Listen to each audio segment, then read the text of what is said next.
आप सभी को जय मसीह की। मेरे प्रियो, आज हम सीखने वाले हैं नया जन्म पाने के लिए क्या करें।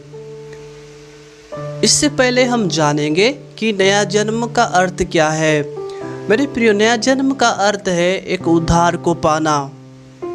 जब हम भजन संहिता की पुस्तक उसके 51 अध्याय का 10 पद यदि हम पढ़ते हैं, जब राजा दाऊद बत्शेबा स्त्री के पास जाता है, इस वचन का जिक्र दूसरा शमूएल 11 अध्याय में लिखा हुआ है।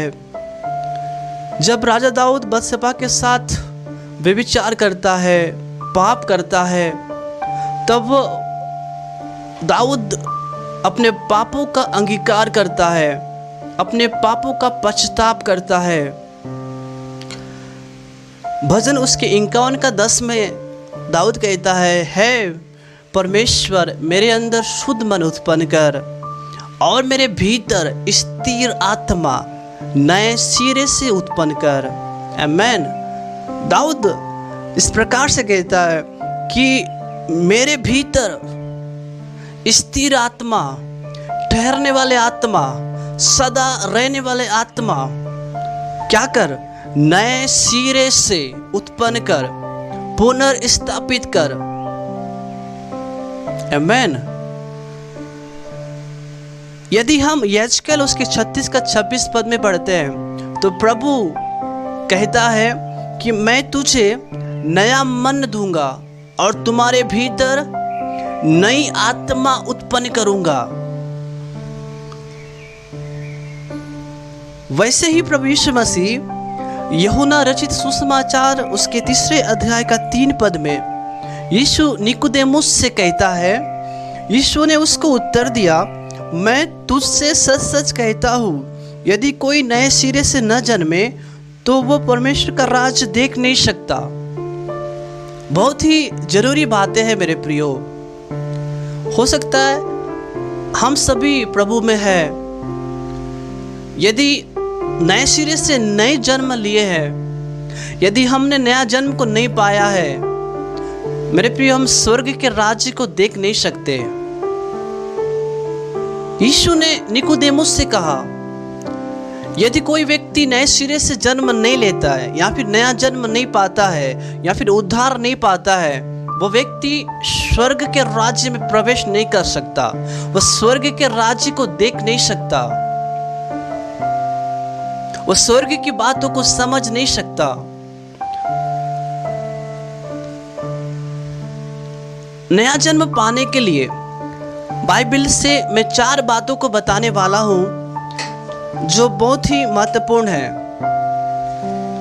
जब हम यूहन्ना रचित सुसमाचार 3 अध्याय का 5 पद में प्रभु यीशु मसीह ने कहा, यीशु ने उत्तर दिया, मैं तुझसे सच सच कहता हूँ, जब तक कोई मनुष्य जल और आत्मा से न जन्मे तो वो परमेश्वर के राज्य में प्रवेश नहीं कर सकता।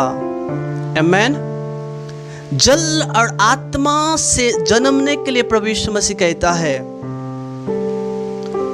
यही है नए सिरे से उत्पन्न होना, नए सिरे से जन्म लेना। जल अर्थात पानी से बपतिस्मा जब हम लेते हैं तो हम नया जीवन को पाते हैं, हमारा एक नया जन्म होता है, हम नए सिरे से जन्म लेते हैं। कब? जब प्रभु के दास के द्वारा या फिर किसी पासवानों के द्वारा जब कोई व्यक्ति जल से बपतिस्मा लेता है, वो नया जन्म को पा लेता है। दूसरा, आत्मा से लिखा है बाइबल में, प्रभु यीशु मसीह ने कहा, आत्मा अर्थात पवित्र आत्मा से बपतिस्मा लेना। यूहन्ना बपतिस्मा देने वाला एक बात कहता है, वो प्रभु यीशु मसीह के विषय में कहता है, वो तुम्हें आग और पवित्र आत्मा से बपतिस्मा देगा। आपने प्रभु के दास के द्वारा पानी से बपतिस्मा लिया। इसके बाद हम सभी के लिए बहुत ही महत्वपूर्ण है कि यीशु मसीह के द्वारा पवित्र आत्मा से बपतिस्मा लेना। तब लेने के द्वारा हम नया जन्म को पाते हैं, एक नए सिरे से हम उत्पन्न होते हैं। आमेन। तीसरा है वचन के द्वारा हम नया जन्म को पाते हैं। यदि पहला पत्रस की पत्री उसके पहले अध्याय उसके 23 पद मैं आप सभी के लिए पढ़ना चाहूँगा। पत्रस अपने पत्री में कहता है, क्योंकि तुमने नाशवान नहीं पर अविनाशी बीज से परमेश्वर के जीवते और सदा ठहरने वाले वचन के द्वारा नया जन्म को पाया है। आमेन। जब आप और मैं सुसमाचार की बातों पर हम विश्वास करते हैं, उस अविनाशी बीज अर्थात परमेश्वर का वचन है, जब हम उस वचन को अपने हृदय में ग्रहण करते हैं और ये सदा ठहरने वाले वचन के द्वारा, सदा स्थिर रहने वाले वचन के द्वारा, क्या लिखा है, वचन के द्वारा नया जन्म को पाया है। आमेन।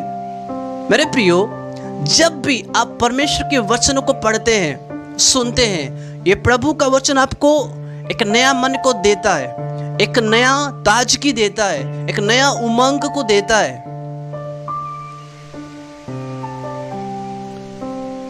यही वचन हमारे भीतर एक स्थिर आत्मा को उत्पन्न करता है।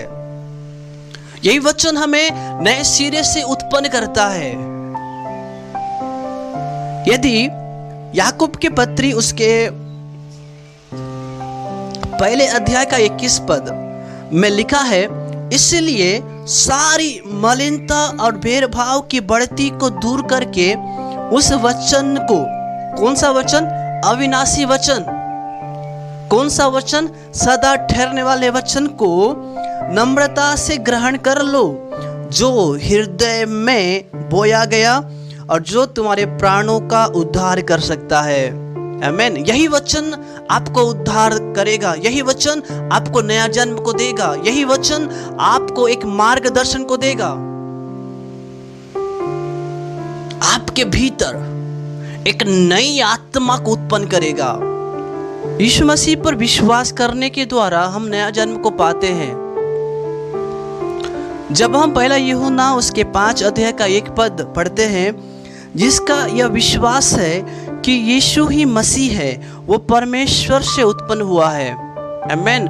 जब हम यीशु मसीह पर विश्वास करते हैं कि हाँ, यीशु ही मसीह है, यीशु ही प्रभु है, तो वो उद्धार को पाता है, वो परमेश्वर से जन्म लेता है, अर्थात वो नए सिरे से जन्म लेता है। नए सिरे से जन्म लेने के बाद जब हम यूहन्ना रचित सुसमाचार उसके पहले अध्याय का जब हम 12 पद पढ़ते हैं, परंतु जितनों ने उसे ग्रहण किया, किसे, यीशु मसीह को, उसने उन्हें परमेश्वर का संतान होने का अधिकार दिया। प्रभु का संतान होने का अधिकार प्रभु ने हमको कब दिया? जब हम विश्वास करने के द्वारा परमेश्वर से उत्पन्न हुए हैं। उत्पन्न होने के द्वारा हम परमेश्वर के बेटा और बेटी हुए हैं। तो संतान होने का अधिकार दिया, अर्थात उन्हें जो उसके नाम पर विश्वास रखते हैं,